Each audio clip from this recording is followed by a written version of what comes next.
ফুঁসছে সাগর, রুদ্ররূপ দেখাতে প্রস্তুতি নিচ্ছে প্রকৃতি। এখন পর্যন্ত সম্ভাব্য রিমালের গতিপথ বলছে পটুয়াখালীর খেপুপাড়া দিয়ে অতিক্রম করবে ঘূর্ণিঝড়টি। দুপুরের পর থেকেই বেড়েছে বাতাসের বেগ, আকাশ ঠেকেছে কালো মেঘে। রিমাল যেমন প্রস্তুত হচ্ছে আঘাত আনতে, উপকূলীয় প্রশাসনও নিচ্ছে মোকাবেলার প্রস্তুতি। স্বেচ্ছাসেবক, জেলা প্রশাসন, কোস্টগার্ড ও নৌবাহিনীর পক্ষ থেকে স্থানীয়দের সতর্ক করা হচ্ছে। দক্ষিণের জেলাগুলোর প্রশাসনের বিভিন্ন পর্যায়ে দুর্যোগ প্রস্তুতি ও মানবিক সহায়তা, ত্রাণ নিয়ে বৈঠক হয়েছে। কিছু জেলায় প্রস্তুত রাখা হয়েছে সাইক্লোন শেল্টার ও আশ্রয় কেন্দ্র। আমাদের বাড়ি কাছাকাছি আছে, সেই জন্য আমরা এসে আছি। যখন সিগন্যাল উঠবে মাইক দেবে, মাইক দেওয়ার পরে আমরা সাইক্লোনে না আমরা আসিনি তো দেখতেছি জ্বর আসতেছে বলার পর তো দেখি যে খরা উঠেছে, আমরা সেই কারণে আসিনি। আমরা যখন আবহাওয়া খারাপ হয় তখন আমরা যে আসবো, সেই আসার কোনো পথ দেখিনি। আমাদের রাস্তাঘাট এত খারাপ তা বলা যায় না। বাচ্চা কাচ্চা লগে আসতে আইলে বাচ্চা কাচ্চা ছুটিও যায়, মারাও যায়। আমাকে তো যাওয়ার জায়গায় এখন দূরে এক জায়গায় যাওয়া লাগবে। এখন তো আমাকে ধারে কাছে কোনো সাইক্লোন সেন্টার নাই, হয়তো বরগুনা না এলে যাওয়া লাগবে ওই মকসেদপুর। আবহাওয়া অধিদপ্তরের পক্ষ থেকে সারাক্ষণই পর্যবেক্ষণ করা হচ্ছে সম্ভাব্য ঘূর্ণিঝড় রিমালের গতিবিধি। তাদের পূর্বাভাস, রাত ৯টা নাগাদ গভীর নিম্নচাপ থেকে ঘূর্ণিঝড়ে রূপ নেবে রিমাল। প্রথমে পটুয়াখালীতে রোববার মধ্যরাতে প্রবল ঘূর্ণিঝড় হয়ে আঘাত আনবে, প্রভাব পড়বে উপকূলীয় সব জেলায়। এখন যে পর্যায়ে সাইক্লোনটা আগাচ্ছে বাংলাদেশের দিকে, সেই গতি যদি তার পরিবর্তন না হয় তাহলে ২৬ তারিখ দিবাগত রাত ৯টা থেকে ১২টার মধ্যে এটি আঘাত আনার সম্ভাবনা আছে। সম্ভাব্য ঘূর্ণিঝড় রিমাল মোকাবেলায় সাতক্ষীরা, বাগেরহাট, খুলনা, বরগুনা, পটুয়াখালী ও ভোলা জেলাকে বিশেষভাবে প্রস্তুত থাকার নির্দেশ দিয়েছে দুর্যোগ ব্যবস্থাপনা ও ত্রাণ মন্ত্রণালয়। কক্সবাজার পর্যন্ত পুরো এলাকা কম বেশি অ্যাফেক্টেড হতে পারে, সেখানে ৭ থেকে ১০ ফুট পর্যন্ত পানি হওয়ার সম্ভাবনা রয়েছে। আরেকটা যেটা এই ঘূর্ণিঝড়ের যে খারাপ দিক রয়েছে, এখানে প্রচুর বৃষ্টিপাত হবে, যার জন্য আমাদের পাহাড়ি অঞ্চল, বিশেষ করে কক্সবাজার, চিটাগাং পাহাড়ি অঞ্চলে প্রচুর ল্যান্ডস্লাইড হতে পারে। রিমালের প্রভাবে উপকূলীয় এলাকা তো বটেই, সারা দেশেই বৃষ্টিপাতের পূর্বাভাস দেওয়া হয়েছে। সরাবান তহুরা জিনিয়া, চ্যানেল 24।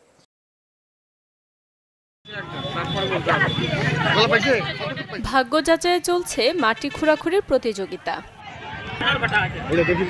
কেউ কোদাল, কেউ বসিলা, কেউ আবার খুন্তি নিয়ে ছেলে থেকে বুড়ো সব বয়সী মানুষ দিনরাত খুঁড়ছেন এক টুকরো স্বর্ণ পাওয়ার আশায়।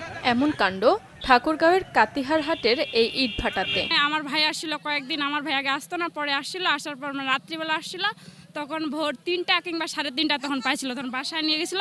তখন আর কি আমি ওই যে নিজ হাতে আর কি ওটা নাড়ছিলাম, আর তখন দেখলাম যে জিনিসটা মানে ভারী অনেক, আর ওজন ছিল ৩ ভরি ১২ আনা। ওটা তখন অর্ধেক বিক্রি করছি আর অর্ধেক রেখে দিছি আর কি। সপ্তাহখানি থেকে ঘুরতেছি, এখন না পাইলাম অনেক ভালো লাগতেছে। এই ভাটায় যে মাটিগুলো আছে, মাটিগুলো থেকে গরিব মানুষরা খোঁড়াখুড়ি করে অনেক স্বর্ণ পাচ্ছে, এটা আমরা প্রথমে বিশ্বাস করি নাই। আমরা প্রথমে এটা আমরা হাস্যরস হিসাবেই দেখতাম আর কি, কিন্তু পরে দেখলাম যে আসলেই বাস্তব। যারা এখানে কাজ করতো দিনমজুর হিসেবে, ভাটায় মাটি কাটতো, কাদা শান্ত যারা, এরাই কিন্তু বেশি পাইছে প্রথমে। লোকমুখে জানা যায় এই ইটভাটার কোনো এক শ্রমিক মাটি থেকে পেয়েছেন স্বর্ণ। এমন খবরে এখানকার মানুষ হুমড়ি খেয়ে পড়েছেন মাটি খুঁড়তে। এমনকি আশপাশ জেলার মানুষও এসেছেন স্বর্ণ পাওয়ার আশায়। অনেকেই নিরাশ হয়ে ফিরেছেন, আবার কখনো স্বর্ণ বা এর সাদৃশ্য কিছু একটা পান কেউ কেউ।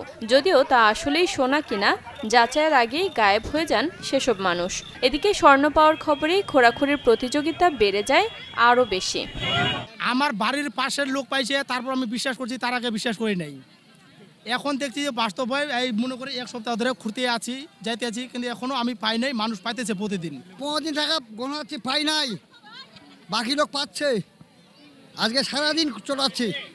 এলাকাবাসীরা বলছেন রানী সংকুল জমিদার বাড়ির আশেপাশের মাটি এগুলো। হতে পারে বহু বছর আগে রাজা মহারাজাদের মাটিতে পুঁতে রাখা গুপ্তধন এগুলো, যদিও এর সত্যতা এখনো পাওয়া যায়নি।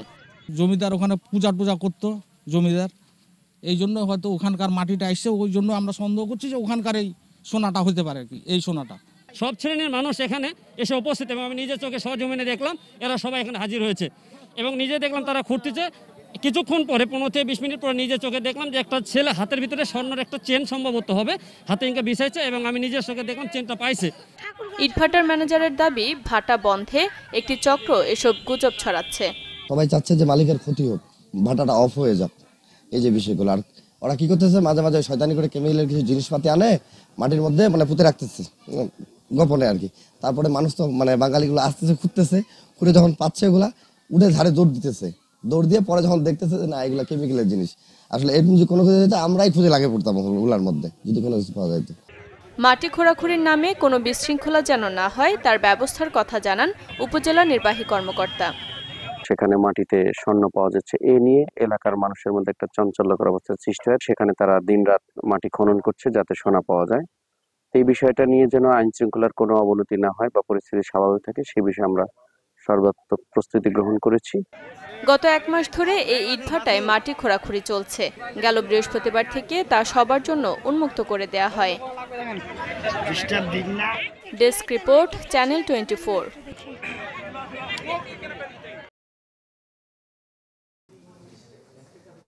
দুদেশের গোয়েন্দা তৎপরতায় ঝিনাইদহের এমপি আনোয়ারুল আজিম আনার হত্যাকাণ্ডে গ্রেপ্তার কসাই জাহিদ হাওলাদারের দেয়া তথ্যে মিলেছে মরদেহ কিভাবে গোপনের চেষ্টা করা হয়। কে এই কসাই জিহাদ? এমন প্রশ্নে জানা গেছে খুলনার দিঘলী উপজেলার বারাকপুর গ্রামের জয়নাল হাওলাদারের ছেলে জিহাদ হাওলাদার। বাবা ছেলে দুজনেই ছিলেন রংমিস্ত্রি। 1.5 বছর আগে ঢাকা ও যশোরের 2টি মামলায় জড়িয়ে নিরুদ্দেশ হন জিহাদ। 9 মাস আগে শেষ পরিবারের সাথে কথা হয় তার, কিন্তু কোথায় কি করেন তা জানে না কেউ। ওই যে যশোরের ওই কেসের ভিতরে 8-9 জন দিছে, চেয়ারম্যানের ছেলেও আছে। এই ধরনের কয়েকজন মিলে একটা কেস ঢুকাই দিয়েছে।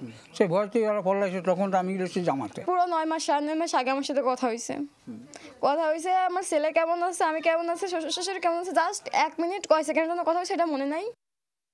এদিকে হত্যার মাস্টারমাইন্ড আক্তারুজ্জামান শাহিনের ভাই কোটচাঁদপুর পৌরমেয় শহীদুজ্জামান সেলিমকে জিজ্ঞাসাবাদের দাবি নিহতের পরিবারের।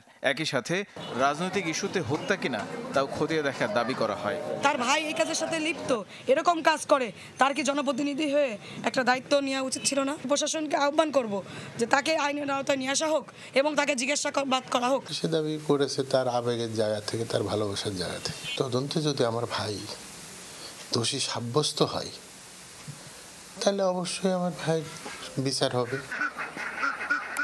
অভিযোগ আছে কোটচাঁদপুরের এলাঙ্গি নিভৃত গ্রামে বিলাসবহুল রিসোর্টে নানা অপকর্ম চালাতেন শাহিন, যার কিছুই জানত না স্থানীয় প্রশাসন। যদিও এখন তদন্তের দোহায় দায় এড়াচ্ছেন তারাও। ফুর্তি করার ব্যাপারটা তো আছেই, গান বাজনা তো হয়, রাত দিনই হয়, গান বাজনা তো কোনো শেষ নেই, গান বাজনা তো হয়। এখানে অনেক কিছু হয়। যারা আমাদের ইনভেস্টিগেশন কর্মকর্তা আছেন, যেহেতু মামলাটা হয়েছে শেরে বাংলায় ঢাকায়, আবার হলো যে কলকাতায় আর একটা মামলা হয়েছে, তারাই এখানে সিদ্ধান্ত নেবেন যে কাকে জিজ্ঞাসাবাদ করতে হবে, কাকে করতে হবে না। এমপি আনার হত্যার সুষ্ঠু বিচার চেয়ে প্রতিদিনই নানা কর্মসূচি পালন করছে কালীগঞ্জ আওয়ামী লীগ। তানিম রহমান, চ্যানেল 24। অব্যাহতির 3 দিন পর আবারও হেড কোচ পুবুদু দেশানায়েকেকে ফিরিয়ে আনলো কানাডা। বিশ্বকাপ পর্যন্ত তার উপরই ভরসা রেখেছে বোর্ড। আর পিসিবির দেয়া সহ অধিনায়ক হবার প্রস্তাব ফিরিয়ে দিয়েছেন শাহিন শাহ আফ্রিদি। হঠাৎ করেই কানাডার হেড কোচের দায়িত্ব থেকে অব্যাহতি দেওয়া হয় পুবুদু দেশানায়েকেকে। কানাডা ক্রিকেটের সহকারী ম্যানেজার ও সহসভাপতির এমন সিদ্ধান্তে বিরক্ত বোর্ডের বাকি কর্তারা। জরুরি সভা ডেকে সিদ্ধান্ত বাতিল করেছে ক্রিকেট কানাডা। অন্তত বিশ্বকাপ পর্যন্ত পুবুদুই থাকছেন দায়িত্বে। শেষ দিন বিশ্বকাপ স্কোয়াডেও পরিবর্তন এনেছে দেশটি। স্পিনার নিখিল দত্ত ও পেসার ঋষভ যোশী যোগ হয়েছেন 15 সদস্যের দলে। বাদ দেওয়া হয়েছে ব্যাটার কানারপাল তাথগুর ও স্পিন অলরাউন্ডার হার্ষ থাকেরকে। শেষ দেশ হিসেবে বিশ্বকাপে দল দিলেও সহকারী অধিনায়ক ও রিজার্ভ ক্রিকেট রাখেনি পাকিস্তান। যদিও বাবর আজমের ডেপুটি হিসেবে শাহিন শাহ আফ্রিদির নাম প্রস্তাব করেছিল পিসিবি, কিন্তু তা মেনে নেননি অধিনায়কত্ব হারানো এই পেসার। মার্কিনদের কাছে ক্রিকেট অনেকটাই অপরিচিত, তাই এই খেলাকে জনপ্রিয় করতে ভিন্নভাবে বিশ্বকাপ জার্সি প্রকাশ করল যুক্তরাষ্ট্র। হিউস্টনের বেসবল ম্যাচকে বেছে নিয়েছিল বিশ্বকাপের স্বাগতিকরা। হিউস্টন অ্যাস্ট্রোস ও লস অ্যাঞ্জেলস ম্যাচের আগে জার্সি উন্মোচন করেন অধিনায়ক মোনাক প্যাটেল। সঙ্গে ছিলেন বেসবল খেলোয়াড় জয় লোপারফিডো। বিশ্বকাপ দূত হওয়ার পরদিন 4 সেমিফাইনালিস্ট বেছে নিয়েছেন শহীদ আফ্রিদি। নিজ দেশ পাকিস্তানকে তালিকায় রেখেছেন। বাকি 3 সেমিফাইনালিস্ট ভারত, অস্ট্রেলিয়া ও নিউজিল্যান্ড। শাফাত মিদুল, চ্যানেল 24। ঝিনাইদহ 4 আসনের সংসদ সদস্য আনাউল আজিম হত্যাকাণ্ডের গ্রেপ্তার 3 আসামির 8 দিনের রিমান্ড চলছে।